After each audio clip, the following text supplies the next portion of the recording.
In musical theater, we have characters who sing about who they are and what their hopes and dreams and aspirations are. If that's true, then arguably, the biggest event in the musical theater world in 2024 so far is Ryan Gosling singing I'm Just Ken at the Oscars. I mean, think about it. We have a character singing about who he is, just Ken, singing about his wants and his dreams and his desires. Where he sees love, she sees a friend. The only thing that could make it more musical theater is if they were all wearing flashy costumes. Oh wait, they are. So, today on this music theater channel, I'm going to be talking about the Oscars. Because I'm talking about I'm Just Ken. I have not seen this performance yet. I refrained from watching it so that I could react to it live. I do obviously know the song, because who doesn't at this point? If you don't know me, my name is Mateo Chavez-Lewis. I'm a professional musical theater writer, splitting my time right now between Toronto and here in New York City, center of the universe, where the construction work is loud outside. Apologies if you can hear it. Last thing I want to flag before we dive in, I am going to play the video, but I'm going to play it quietly with some white noise in the background. If you want to hear the unedited thing, obviously just go right on over to the YouTube video where it is posted, where I'm watching it off of. I just have had a few flags of copyright problems on YouTube recently. Don't want to repeat that. So here we go from the top. I'm Just Ken.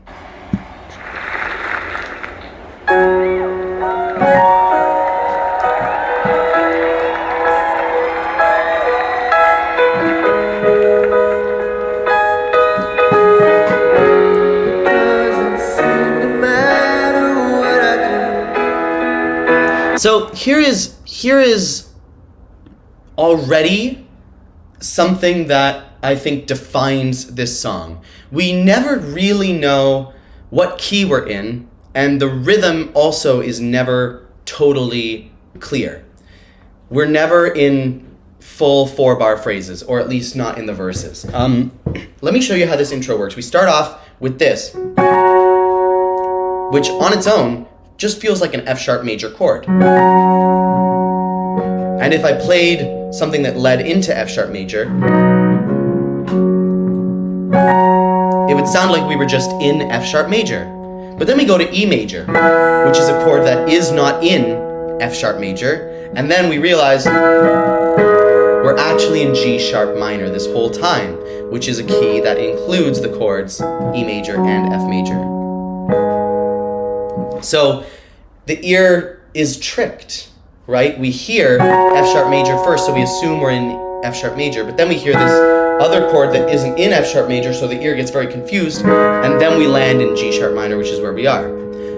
But then, before the phrase can finish, because usually we have like what's called a 4-bar phrase, right, where you have maybe 4 chords, instead, on the 4th chord, he starts singing already. So instead of going, you know, F-sharp, E, G-sharp minor, F-sharp, and then he starts to sing on the G-sharp minor.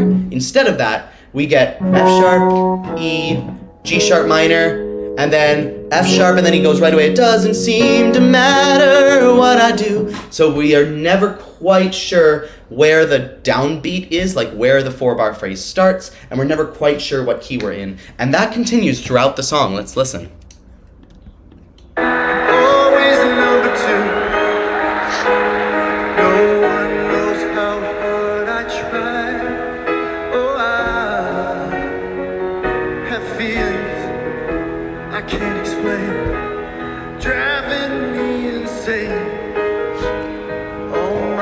So there's no discernible 4-bar phrase in this whole verse, right? Like every time you think the phrase is done, it continues, and every time you think it's not done, it stops. Again, the rhythm, like every line feels like the start of a new musical phrase. There's no kind of solid 4-bar phrases rhythmically. And then harmonically, we also are kind of all over the place. I'll sleep alone tonight, right? That's very much G sharp minor to a T, right? But then, sleep alone tonight, I'm just Ken. we go to B flat minor, which obviously is a chord that is not in the key of G sharp minor. It's actually like a key change up. It feels like we're moving upwards. It feels like a very musical theater style key change. But again, they're tricking our ears because we hear B flat minor and we go, oh, we're in a new key. We assume that the new key we're in is B flat minor because that's the chord we're hearing. And it works to give us a lot of angst, right? I'm just kidding on that minor chord. Imagine if it was a major chord.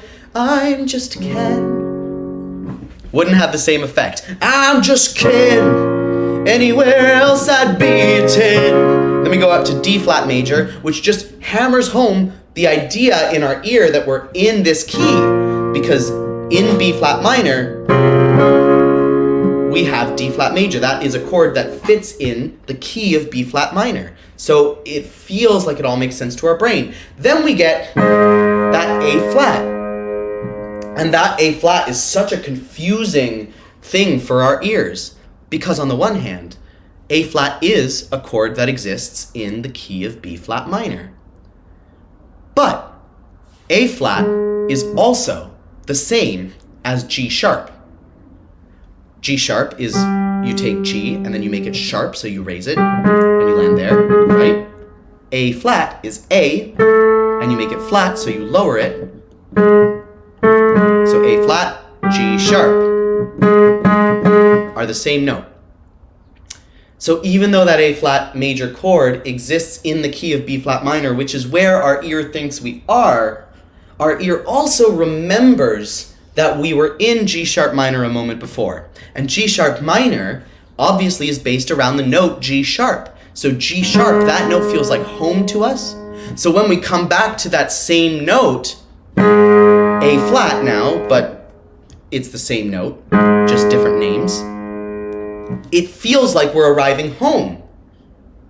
So then our ear is like, hold on, are we in B flat minor or are we in A flat major? Because B flat minor and D flat major and A flat major all fit in the key of B flat minor, but they also all fit in the chord of A flat major. So we don't know just from the chords what key we're in. We could literally be in either key, major or minor. There's this like ambiguity in the writing until we get to that G flat chord, which does not exist in the key of A flat major, except sometimes in like punk music, they will often use that chord, which is like the flat 7 chord. If we were in A flat major, that chord that's like one tone below the tonic chord, there's something very angsty about that because we're digging into the key signature, it feels like. Here's where we start, and then we go, bah. It's like Eye of the Tiger, basically.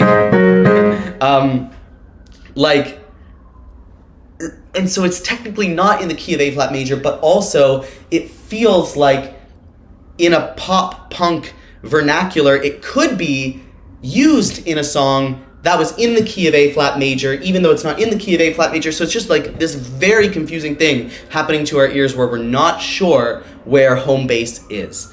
And in a way, maybe that's because Ken is not sure who he is.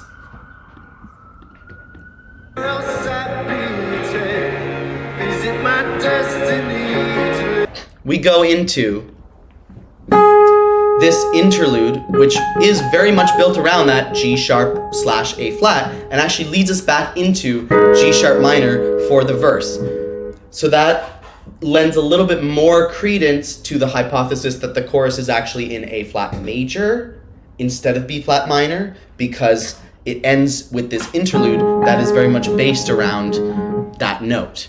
I also want to shout out Ryan Gosling's voice here. He's doing this really cool rock and roll sound that's like a little bit breathy and a little bit raspy, but you can tell there's a lot of support behind it, and his throat is very open. And so no matter what kind of singing you're doing, if your throat is open and you use a lot of air and breath, you're going to be able to sing for a lot longer without hurting your voice. So I like the way that Ryan Gosling is singing this. It's clearly he's been well trained as a singer.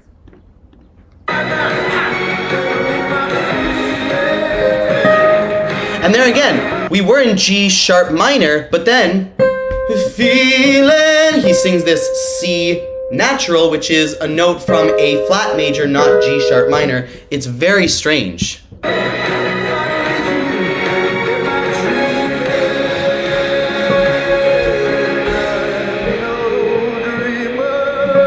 there he sings, I'm no dreamer. So he just sang feeling with the C from A flat minor, but then he sings I'm no dreamer with the B from G sharp minor. So it's like he can't make up his mind what key he's in, and maybe that's a musical representation of the way he can't make up his mind as to who he wants to be in this life, you know? What his definition of manhood is going to be. It kind of comes out of nowhere. We go from like, can you feel the energy? We're in E minor very clearly. And then we go to C minor. It kind of comes out of nowhere. It doesn't feel like it's adding energy because it doesn't feel like we're moving upwards at all.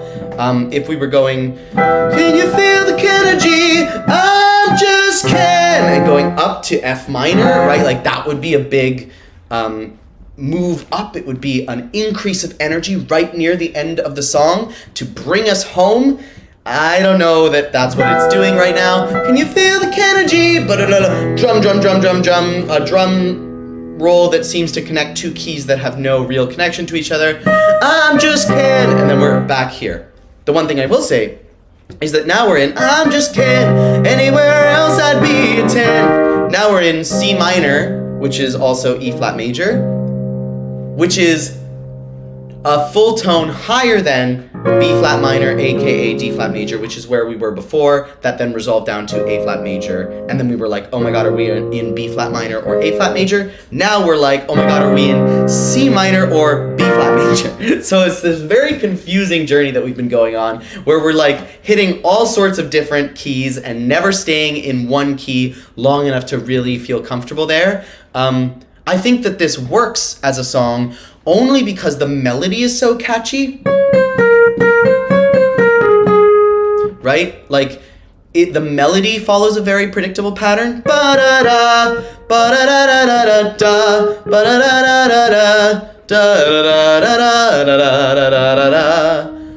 If the melody wasn't so catchy, then all of the crazy harmony that's happening around it would be really confusing, and the melody would also be really confusing, and so there wouldn't be anything for the ear to latch onto. But thank goodness that melody is so catchy, because we can still, leave the movie theater humming this song, even though the chords around that melody are constantly shifting.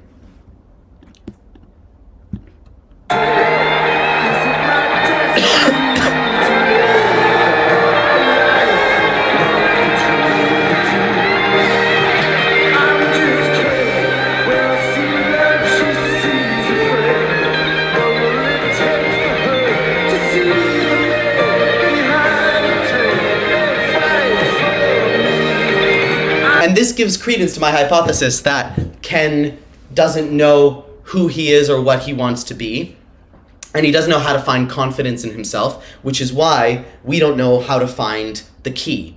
But then here, we have the same chords, C minor, E flat major, and B flat, which, remember, those three chords fit into two different keys. They fit into C minor, and they also fit into B flat major. So we're not sure if we're in C minor or B flat major, but then the melody helps us out. The melody gives us a hint. I'm just Ken, I'm enough, and I'm great at doing stuff.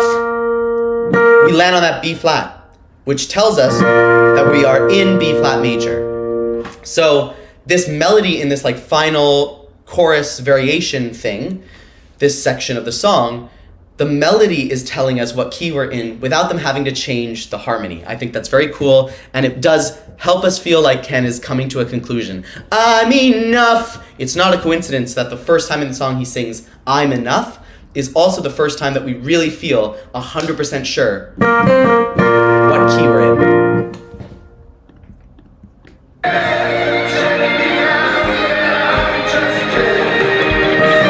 Again there, I'm just in instead of, I'm just kidding, with all that angst landing on the C minor, we're not sure where we are, that time he goes, I'm just kidding, and it resolves down to the B flat. We feel like we've come home. We feel like the thought is complete. We feel like we're 100% sure who we are.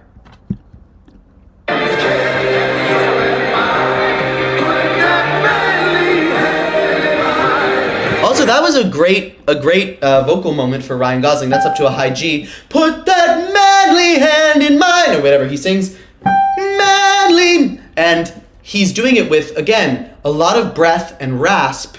It's not man. It's not like a very musical theater sound. It's manly hand in mine, right? But it's still lots of space, lots of breath support. It sounds fantastic.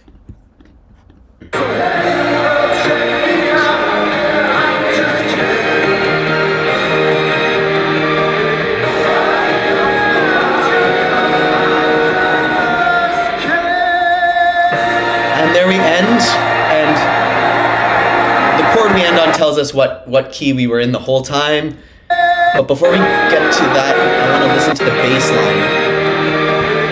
I think the chords are going... I think that's what they're doing. I can't hear very well. But if so, then we get this minor cadence, right? This like... It's G flat, A flat, B flat, is what I think it is. G flat and A flat are notes that do not exist in the key of B flat major. They only exist in the key of B flat minor, which is where we thought we were on the first, I'm just kidding, anywhere else I'd be a 10, right, in that first chorus. That's where G flat and A flat are coming from. But they lead very nicely to B flat major because it's just a major chord that you then move up a tone, and then you move it up another tone, and you land in B flat major. So even though the chords themselves don't belong in the key of B flat major, they do lead us very nicely there. And on top he sings, I'm just kidding, and he ends singing that big F in the key of B flat major. So he's come to this conclusion that even though he's come from kind of a dark place where he's questioning his masculinity and he's questioning who he is and he's borrowing these chords from this minor angsty place, he lands in a major place and he ends on that B flat major, and he knows who he is and that he's enough and he doesn't need to force Barbie to love him. Of course he doesn't. So this song is actually a masterpiece of musical theater writing, in my opinion. By the way, if you want to learn how to analyze music theory the way that I do, I'm teaching a course all about it over at thebroadwaymaven.com. It's called History and Harmony, a Broadway Masterclass. And we're going to go through the basics of music theory and explain how they can be used to tell stories, so that even if you don't have a single drop of music theory knowledge right now, you can learn the basics of how to analyze music and understand the way that music tells stories, specifically in musical theater. It's a really unique course. I've never seen anything like this before. I'm really excited to be developing it with David Benkoff, who runs the Broadway Maven. I hope I will see you there. And, you know, sign up for the Patreon, subscribe to the channel, drop a comment below, let me know what your favorite part of this song is, and I will see you next week. Peace out.